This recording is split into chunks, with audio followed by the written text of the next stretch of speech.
Hello बच्चों, आज हमारा विषय है हिंदी व्याकरण। तो प्यारे बाल दोस्तों, हिंदी में व्याकरण का ज्ञान होना बहुत ज़रूरी है, इसीलिए आज हम व्याकरण का अभ्यास करेंगे। प्यारे बाल दोस्तों, आज हम हिंदी में व्याकरण का अभ्यास करेंगे। हिंदी भाषा में व्याकरण का ज्ञान होना बहुत ज़रूरी है। हिंदी में हमारा ज्ञान अच्छा होगा तो ही हम हिंदी भाषा को अच्छी तरह से बोल पाएंगे और लिख पाएंगे। बच्चों, आपके मन में सवाल उठता होगा कि व्याकरण क्या है, तो उसके लिए हमें व्याकरण की परिभाषा दी गई है। तो हम व्याकरण की परिभाषा देखते हैं।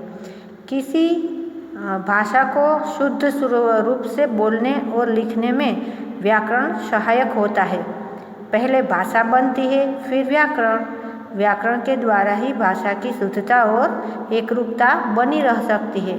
प्रत्येक भाषा की रचना के कुछ नियम होते हैं। इन नियमों का संग्रह ही उस भाषा का व्याकरण कहलाता है। परिभाषा है उसकी। व्याकरण वह साधन है जिसके द्वारा हम किसी भाषा को शुद्ध रूप से बोलना और लिखना सीखते हैं। तो देखो, यहाँ व्याकरण की परिभाषा यानी व्याख्या दी गई है कि व्याकरण क्या है। तो व्याकरण वो साधन है जिसके द्वारा हम किसी भी भाषा को शुद्ध रूप से बोलना और लिखना सीख सकते हैं। जैसे हम बोलते हैं तभी हमें पता ही नहीं होता कि उसमें व्याकरण का उपयोग हो गया है। वो व्याकरण के द्वारा ही हम हमारे लिखावट और बोलना दोनों शुद्ध रूप से सीख सकते हैं। तो चलो बच्चों, आज हम व्याकरण के समान अर्थ वाले शब्द, विलोम शब्द, लिंग, विशेषण, विशेष्य, मुहावरे तथा काल के बारे में अभ्यास करेंगे। समानार्थी शब्द। समानार्थी शब्दों को बच्चों दूसरा ये भी पर्यायवाची शब्द भी कहते हैं। तो समान अर्थ मतलब क्या है? तो समान अर्थ का मतलब है समान या पर्याय का अर्थ है अन्य या दूसरा। समान अर्थ वाले शब्द एक ही अर्थ का ज्ञान कराने वाले भिन्न भिन्न शब्द है। इन्हें समानार्थी या पर्यायवाची शब्द कहते हैं। समानार्थी का मतलब है कि एक शब्द होता है, उनके कई अर्थ निकलते हैं और उसका दूसरा अलग अलग शब्द में भी बोला जाता है। उसको समानार्थी या पर्यायवाची भी कहते हैं। देखो, उसके मैंने उदाहरण लिए हैं थोड़े से। जैसे उपवन, बाग, वाटिका, बगीचा। जैसे उपवन है तो उसको हम बाग भी कह सकते हैं, वाटिका भी बोल सकते हैं और बगीचा भी बोल सकते हैं। जैसे इंग्लिश में बोलते हैं ना गार्डन, उसी तरह। कौशिक, कोकिल, कोयल, वनप्रिय, कुकू। तो कोकिल यानी कोयल, वनप्रिय और कुकू, तीन नाम उसके और भी है। कोयल तो आपने देखी ही होगी।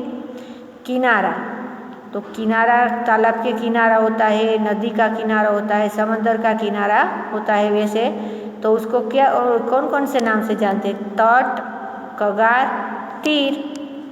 फिर है आनंद, तो मज़ा, हर्ष, खुशी, आसमान, आकाश, नभ, अंबर। तो बच्चों, समान अर्थ वाले शब्द क्या होते हैं आपने देखा और समझा। विलोम शब्द, उसके बाद आता है विरुद्ध अर्थ वाले शब्द, जिसको हम विलोम शब्द भी बोल सकते हैं। विलोम शब्द क्या है? तो विलोम शब्द यानी जो शब्द एक दूसरे का विरुद्ध अर्थ प्रकट करते हैं उन्हें विलोम शब्द कहते हैं। इसे विरुद्धार्थी शब्द भी कहते हैं। जैसे कोई शब्द एक दिया है, उसका अर्थ विरुद्ध निकलता है, उसको विलोम शब्द बोलते हैं। जैसे उचित तो अनुचित, कमजोर, बलवान, पक्का, कच्चा। तो ये विलोम शब्द है। जो एक शब्द है उसका विरुद्ध अर्थ दिखाता है, उसे विलोम शब्द कहते हैं। उसके बाद है लिंग।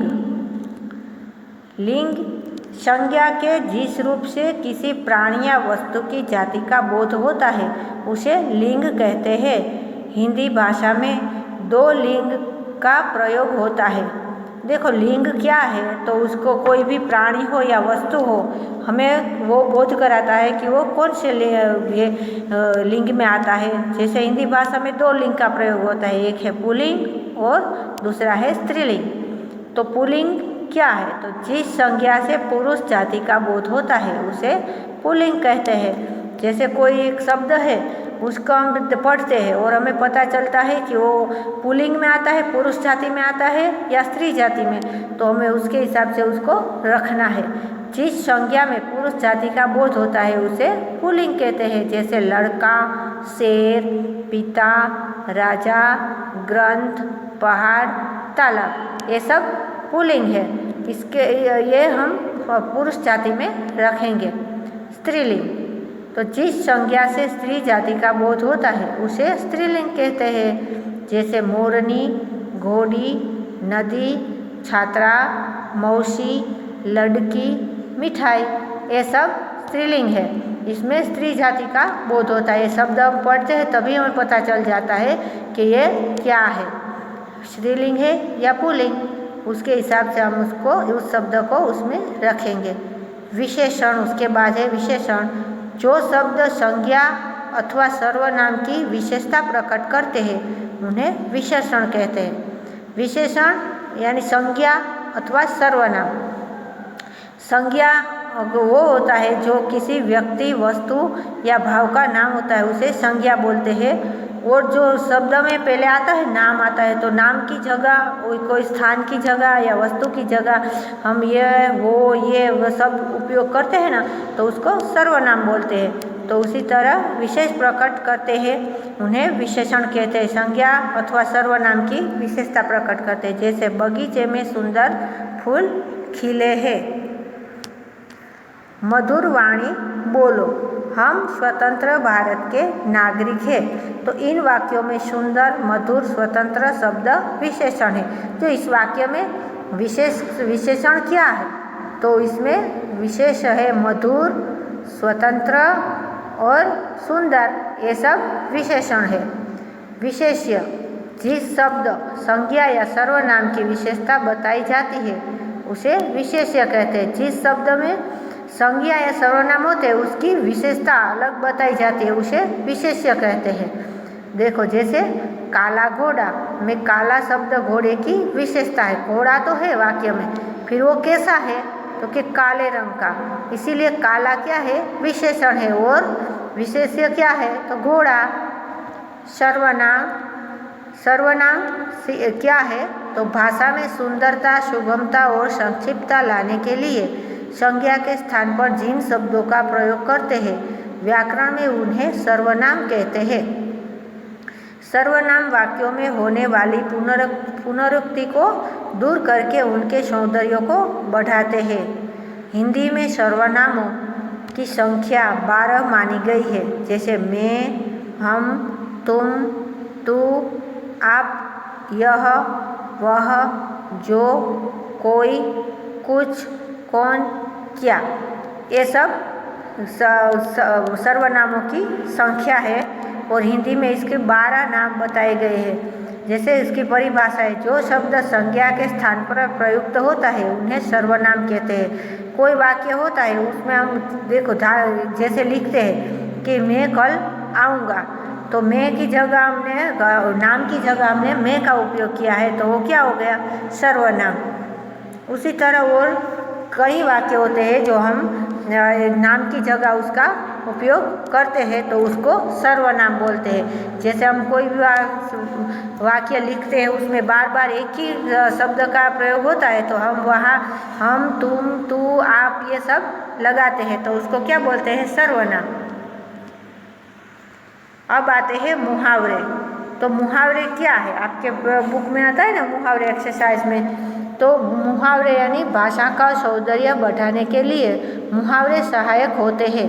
मुहावरों का काम भाषा को सरल, सहज और सशक्त बनाना होता है। मुहावरे संबंध शब्दार्थ से नहीं बल्कि उसके भाव से होता है। मुहावरे के अर्थ को नहीं बल्कि मुहावरे को वाक्य में प्रयोग करते हैं।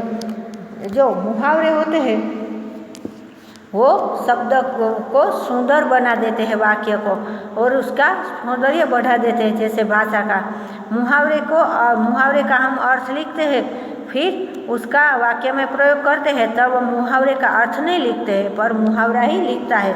कोई आप कभी भी वाक्य निबंध लिखते हो, कहानी लिखते हो, तो इसमें हम मुहावरे का उपयोग करते हैं।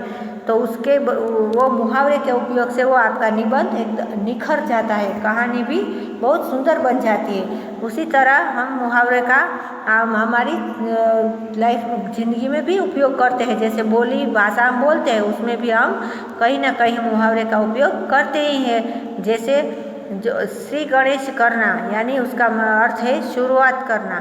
तो आज रमेश ने अपने व्यापार का श्री गणेश किया। कोई वस्तु या शुरुआत करने से करना होता है तो हम उसको उस शब्द को बहुत अच्छी सुंदर भाषा में भी लिख सकते हैं, जिसको बोल सकते हैं हम श्री गणेश करना, तो उसका प्रभाव ज़्यादा पड़ता है। दूसरा है आग बबूला होना यानी बहुत क्रोधित होना। बेटे ने झूठ बोला तो पिताजी आग बबूला हो गए। अब है काल। भाषा में काल के 3 प्रकार बताए गए हैं, भूतकाल, वर्तमान काल और भविष्य काल। भूतकाल काल यानी तो आपको पता है, काल को हम समय भी बोल सकते हैं। तो उस काल के 3 प्रकार है, भूतकाल जो बीत गया, वर्तमान काल जो चालू होता है और भविष्य काल जो आने वाला है। तो हम तीनों की बारी बारी देखते हैं अभ्यास। भूतकाल जो घटना घट चुकी है उसे भूतकाल कहते हैं। हमारे साथ कोई भी घटना घटती है और समय बीत जाता है तो उसको हम भूतकाल कहते हैं। जैसे आप अभी स्कूल आए हो, फिर आप यहाँ से छूटकर जाते हो, फिर घर जाके जो मम्मी बोलती है कि आज स्कूल में क्या करवाया था ये तो सब पूछा, तो वो आपका भूतकाल बन गया। तो उसी तरह देखो भूतकाल के जैसे उदाहरण है, जैसे मैं आज बाजार गई थी, मैंने खाना खा लिया, राधा आज मेरे घर आई थी। ये तीनों वाक्य भूतकाल है। देखो आज मैं बाजार गई थी तो आप सुबह बाजार गए होते हो और आप ये बात दोपहर को किसी के साथ बात करते हो, तब दोहराते हो तो आप बोलते हो कि मैं आज बाजार गई थी। तो गई थी का मतलब है वो अब समय बीत चुका है। मैंने खाना खा लिया, आपने खाना खा लिया ये बताना है, तो आपने तो खाना खा लिया है तो वो भूतकाल बन गया, इसीलिए मैंने खाना खा लिया। राधा आज मेरे घर आई थी, तो राधा है वो कि उसके घर गई थी, वो समय बीत गया तो उसको भी भूतकाल बोलते हैं। उसी तरह है वर्तमान काल। जो घटना अभी घट रही है यानी कि जो क्रिया अभी चालू है उसे वर्तमान काल कहते हैं। जो हम जो आप अभी घर बैठे लिख रहे होते हो तो आप बोलते हो ना कि मैं लिख रहा हूँ, या खाना खा रहे हो तो मैं खाना खा रहा हूँ, अगर चल रहे हो तो मैं चल रहा हूँ। ये आपकी चालू क्रिया है, उसको हम वर्तमान काल कहते हैं। जो हमारी क्रिया चालू है वो, जैसे शिक्षक पढ़ा रहे हैं, बच्चे लिख रहे हैं, मीना खाना खा रही है, ये सब क्रिया चालू है तो उसको हम वर्तमान काल बोलेंगे। भविष्य काल। जो घटना घटने वाली है उसे भविष्य काल कहते हैं। जो घटना अभी हमारे साथ घटी ही नहीं है और भविष्य में आने वाली है तो उसको हम भविष्य काल कहते हैं। जो आने वाला समय है वो हम भविष्य काल कहते हैं। अब जैसे मैं आज पाठशाला जाऊंगा, आज मेरी बुआ आने वाली है, आज हम सिनेमा देखने जाएंगे। इन तीनों वाक्यों में देखो क्या है, पहला वाक्य है मैं आज पाठशाला जाऊंगा, यानी आपकी दोपहर की स्कूल होती है तो आप सुबह किसी के साथ बात कर रहे होते हो तो आप बोलते हो ना कि आज मैं पाठशाला जाऊंगा। अब गया नहीं हूँ पर जाने वाला हूँ इसीलिए जाऊंगा, तो भविष्य काल बोलते हैं उसको। जो समय अभी आपके साथ हुआ आया ही नहीं तो उसको भविष्य काल। आज मेरी बुआ आने वाली है, अगर बुआ आई नहीं है पर आने वाली है उसको हम भविष्य काल कहते हैं, क्योंकि अब वो समय आया ही नहीं, अब बाद की बात है इसीलिए। आज हम सिनेमा देखने जाएंगे, अब सिनेमा देखने हम गए नहीं है और देखा भी नहीं है और देख भी नहीं रहे, अब देखने वाले हैं तो उसको हम भविष्य काल बोलते हैं। तो आपको बच्चों पता चल गया ना कि भविष्य काल, भूतकाल और वर्तमान काल क्या है। तीनों काल के बारे में आपको ज्ञान हो गया होगा। तो चलो बच्चों, इस व्याकरण को आप इस वीडियो से सुनना और समझना। बच्चों आपने आज मुझे बहुत प्यार से सुना होगा, इसके लिए आपको बहुत बहुत धन्यवाद।